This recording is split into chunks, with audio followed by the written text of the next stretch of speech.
here for Wrestling Merchandise and Memories. That's merchandiseandmemories.com. And welcome to another edition of Bulldog's Unboxings.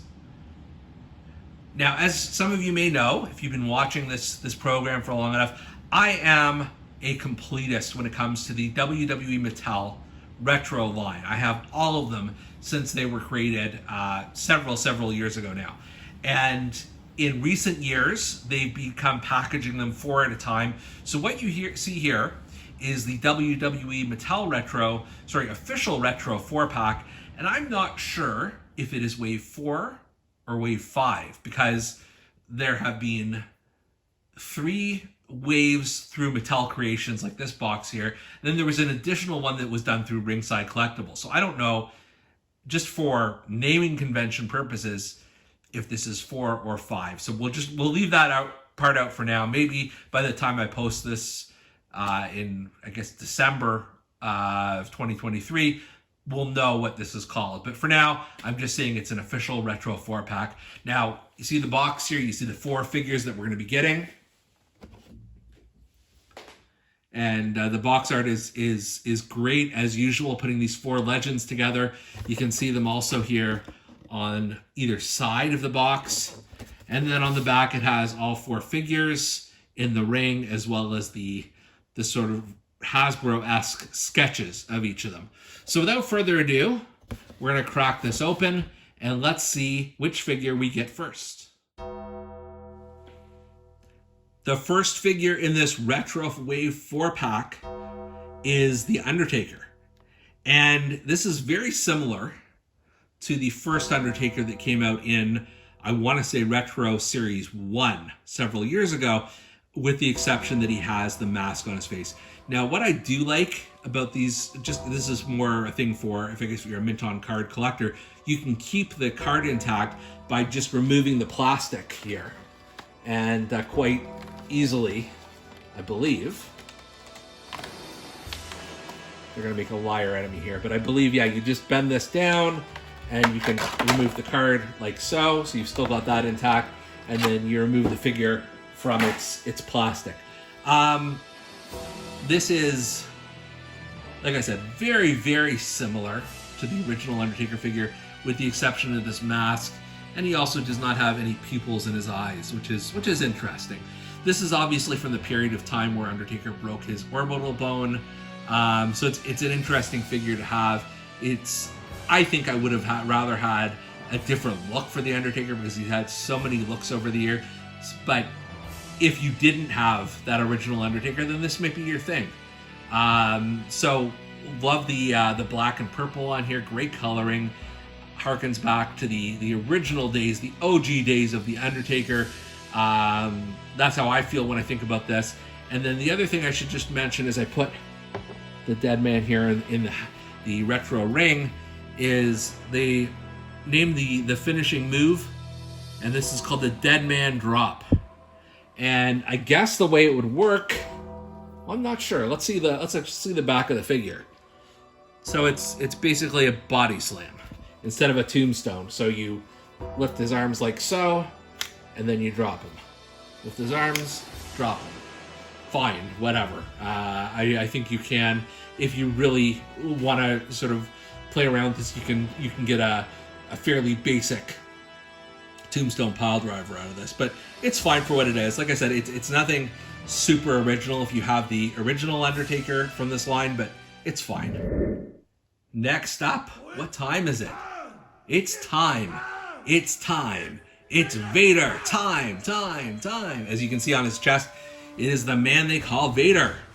And he has his real superstar action of the Vaderizer, which is not a real thing. If we look on the back here, we'll see this is the Vader bomb, or a power bomb. Why couldn't they have just called it that? Why did they have to come up with the cute nicknames? Oh well. Enough with that. Let's get Vader out of his packaging here. This is a figure I really wanted to like, and there like the face scan is okay, but there are so many better Vader figures out there that you figure they could have improved that it looks, I don't know, just a little bit off. The Vader time on his chest is massive. I don't know if that's proportionate. I do like they gave him the proper Vader time gloves. And this is, like I said, you can do a power bomb with him. So lift both of his arms like so, and then I guess I don't know what you do here. Do you bounce him back? I'm not sure how you do a Vaderizer. Maybe I have to look at the instructions again. But that is his secret power, his secret move. So we'll say that works. This is okay. Like, obviously, you know, Vader is somebody you want in your retro collection, so I'm not denying that. He's got sort of the right color. It's just, like I said, the face scan is a little bit off, and I don't like the cute move nicknames. Next up, we have Paul Bearer, because how can you have an Undertaker figure without a Paul Bearer? So I think this is such a cool ad, and I love the size of this figure. We'll get into that in a second. His superstar action is the Cremation Crush, which again is not a real thing. We'll look on the back here. Oh, wait. I just realized he's got an urn with him. That is pretty awesome. So he takes the urn in his hand and lifts his arms down, and bam, you get nailed with it. So let's open this one up.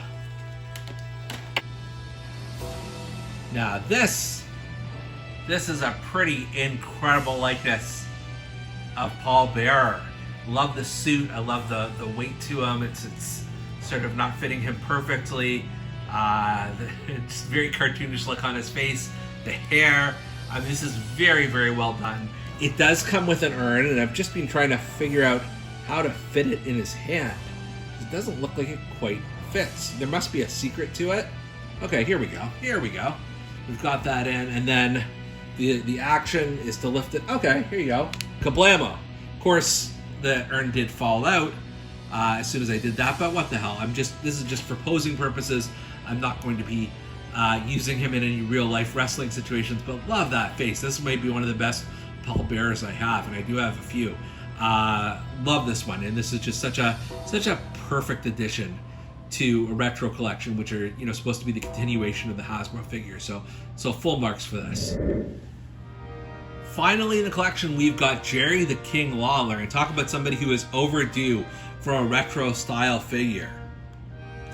His special move is the Crown Pound. What the hell? That's not his finishing move. It's not a special move. Let's take it out. Let's open it up. So first things first, the crown is permanently affixed to his head, which I did not expect. I thought it would come across. I don't want to pull it off, obviously. It does not come off naturally. I like the figure. I love the detail on his tights, which is, you know, more than most of these retro figures have. The crown on the boots and all of that good stuff. His finisher is the old Jake the Snake Hasbro punch, where you pull back and kablam. You got that, which is fine. I mean, that is one of his special moves.